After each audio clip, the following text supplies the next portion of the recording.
I was 8 years old the last time I saw my mom. We lived in a large, isolated house on the outskirts of a quiet town, miles away from the nearest neighbors. One night, muffled cries and agonized screams echoed from inside the walls. I called out for my mom, and she rushed into my room, panic in her eyes. But the screams didn't stop. It was as if they were trapped, echoing from behind the drywall. Yet my mom didn't seem to hear them. She pounded on the walls, yelling at the voices to be quiet and let me sleep. To my shock, the sounds stopped immediately. 3 nights later, I went to take a shower. I turned on the water, but instead of clear water, boiling hot blood spewed from the shower head.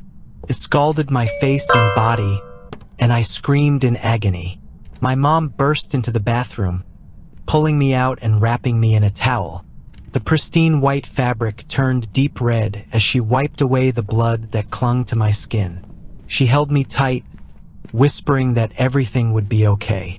But her eyes looked distant, almost cold. A week passed, and I found myself in the bathroom again, brushing my teeth. The light above me began to flicker. In those brief flashes of darkness, I saw him. A man standing in the mirror, staring right at me. He was impossibly pale, his eyes sunken, his body gaunt like he hadn't eaten in weeks. When the light stopped flickering, the man was gone. I wanted to believe it was my imagination. But then, a bloody handprint appeared on the mirror, slowly sliding down the glass. The last weekend before school started, I was in bed, drifting off when my closet door creaked open. First, I thought it was just the wind, but then I saw her. A woman stood inside my closet, skeletal and deathly pale, just like the man in the mirror. Her eyes were wide, filled with anger and pain.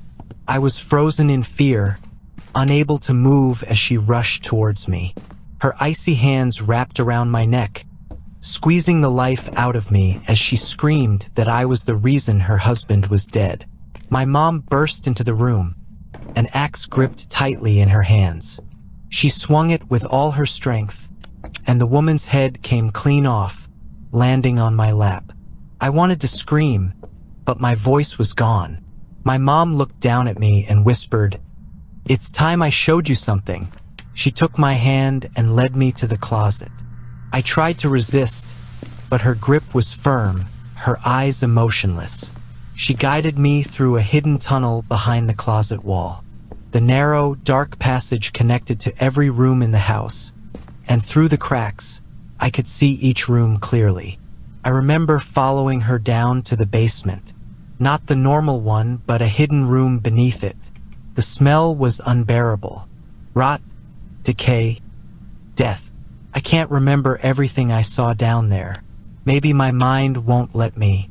But I do remember her words, dripping with disappointment as she told me I should have stayed quiet, should have been a good boy.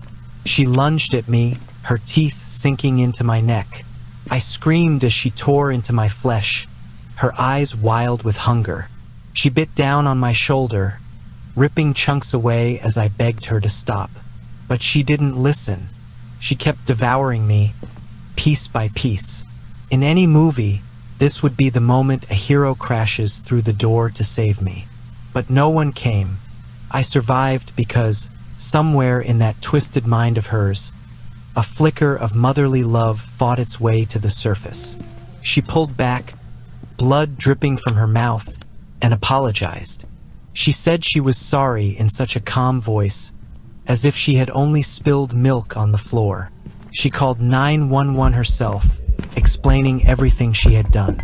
She told them about me, bleeding out on the cold floor, and warned them that if they didn't arrive in 20 minutes, she'd finish what she started. The police arrived within 15 minutes. They arrested her without resistance and rushed me to the hospital. Years later, I learned the full truth. The voices I heard were from the victims she had buried within the walls, their skin stripped and used as wallpaper. The blood in the shower came from their bodies, connected to the plumbing in a sick attempt to make them disappear. The man in the mirror had been trapped behind the glass, starving to death as he watched us live our lives. The woman in the closet was his wife, driven mad by hunger and grief.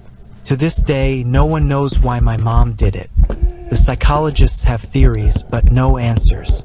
I tell myself the house was cursed, that she was possessed. It's easier to believe that than to accept the truth. The truth that my mom was the monster hiding within the walls.